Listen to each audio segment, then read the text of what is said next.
Hey, hope everybody's well. I hope my multiple chemical sensitivity slash tilt slash Lyme slash mold illness community is doing well, getting some good healing in. I have a big announcement. Um, I've done some research. I'm not real big or keen and a one size fits all shoe. And what I mean by that is protocols or books or anything like that, because I think everybody in the multiple chemical sensitivity community has their own background, their own history, and all those is real important to what led up to the cumulative load that led to the illness I call systematic disease. But anyway, I done some research and I run across the Cutler protocol, which I've been familiar with it for a while, but I hadn't really looked at the detailed list of what to do and the reasoning behind it. In my research, the way I understand is they're totally against Corella. They're totally against I don't know how they feel about Sporella. I didn't see it mentioned, but according to the hair analysis test, if you have low lithium, that's a sign of mercury intox. Some people's just got one vaccine or children or just one mercury exposure and they have mercury intox or mercury poisoning. And people, the admins and stuff that looked at my hair analysis, saying that all of them was pretty certain that I had mercury intox. They're totally against EDTA and they're totally against Corella. He said Corella doesn't bind, or it doesn't flush out mercury. It binds it, but it doesn't flush it out. EDTA is more of a wide range of metals that it flushes out. So my big announcement is today I'm not going to go completely off my protocol or the things I've done. A lot of them that's there says with the things I'm doing, they done extremely well, then they had a big crash. And although I don't agree with all the things in the protocol or things in the book, I'm going to give it a try, and I'm going to kind of rotate a little bit more. And how the protocol, what it calls for is, of course, like detox, getting your diet right and all that. I've done that. Mineral waters, checking my potassium, magnesium, all that. So all my, my base is good, and I've been doing all these other detoxes. So the protocol, what it calls for is you start out with a chelator called, I think it's DMSA, and it's like EDTA. It's a chemical chelator. It binds heavy metals. It's a lot like EDTA, but it's a variation of it. You do roughly 3 to 4 months of that.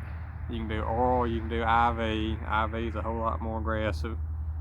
The oral form, they're saying, according to the book, is more of a less aggressive, safer type. So I found 3 websites that sell it, and they're real big on the Pectosol C, which I've been doing that already. There's a lot of disagreement. Some of them say that you got to eliminate all the other metals first before you detox mercury, and others say that you get rid of the mercury first and then you worry about the other metals. Then that tells you where you're at. But mercury alone can cause multiple chemical sensitivity if your lithium's low, and that's something that you commonly find on the hair analysis test. Okay, now my only problem with the protocol is pretty much 90% of the people I see that's got MCS, they got low lithium, and that's kind of typical. My uranium was also an issue, but I don't think it's a one size fits all shoe. But here's what I am going to do.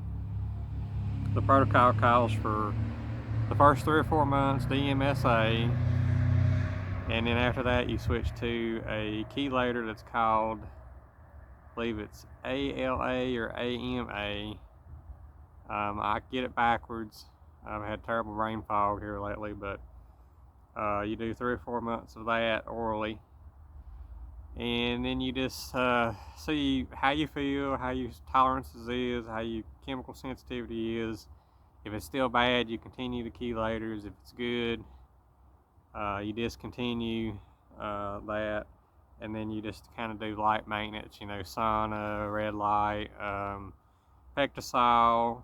They was big on the Pectosol. So some things on the list I was doing they was for, and there were some things on the list I was totally against, especially the EDTA. I've done roughly about 25 or 26 of the EDTA chelation treatments. So I'm going to give this a try, and that's what we're about on this group, is trial by error. If I feel like that it's not helping me or I'm getting worse, I will go back to the EDTA, or I might do a switch off. I might do DMSA one week, EDTA another week, and then later on I might implement the ALA or AMA. EDTA covers a wide range of metals, which I feel like I'd benefit more because I had so many different ones that was high. The DMSA focuses on like arsenic, lead. I don't know why they so big on the DMSA, because a lot of the same metals it chelates is the same. They say the EDTA creates a compound with the mercury that it makes it impossible to detox correctly. I don't know if that's true, but like I said, that's why I'm here to test things. I'm the test monkey. And then it also says that the DMSA focuses on arsenic, which EDTA does a little bit of that. I was a little high in arsenic, mostly aluminum, because I work in aluminum alloy parts, etc. To wrap up the video though, then the final one that you start out with, or that you end with, the AMA or ALA, it mostly focuses on the mercury. So you kind of build yourself up. You start out with, they sell at 3 milligrams, 6 milligrams, 12 milligrams, etc. A lot of people on the website recommended 6. I've been doing a lot of detox and stuff, so my body's pretty strong. I put on 17 pounds. So I think I'm going to start out with 12 milligrams. I'm not going to do it every day, maybe every 3 days, see how I feel. And we'll find out whether it's mercury intox. And that's pretty much all I got. Getting ready to order those and do some more research. I got a good idea of what the blueprints is. Also, I want to mention, they said that you can't have any fillings with mercury.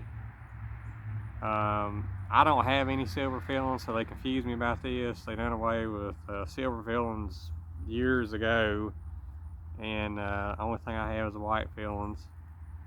So I'm real confused about that. They said look at the x-ray, but I've called my dentist. He said they never use mercury, because if you got mercury fillings and you use this chelator, it'll break down those fillings and make yourself a lot worse. But so I'm going to give for short, they call it the ACC protocol. Some of the things in the diet program I know I'm not going to be able to do because they don't agree with me. The vitamin C, there was another one that they'd mentioned. I think it was grapefruit extract. It was different brands. Thorn, I believe, has some. Of course, they're big on the ACE. I'm real big on the ACE because it gives me a lot of energy. It's not a chemical, by the way. A lot of people say it's chemical. It's meat. It's like brown goat liver, stuff like that. But anyway, let's wrap it up. I should get it in 3 to 4 weeks. That'll be the next thing I'll be experimenting with. So, rotation is what we teach here. Got to rotate. Got to find out what works for you. In and out.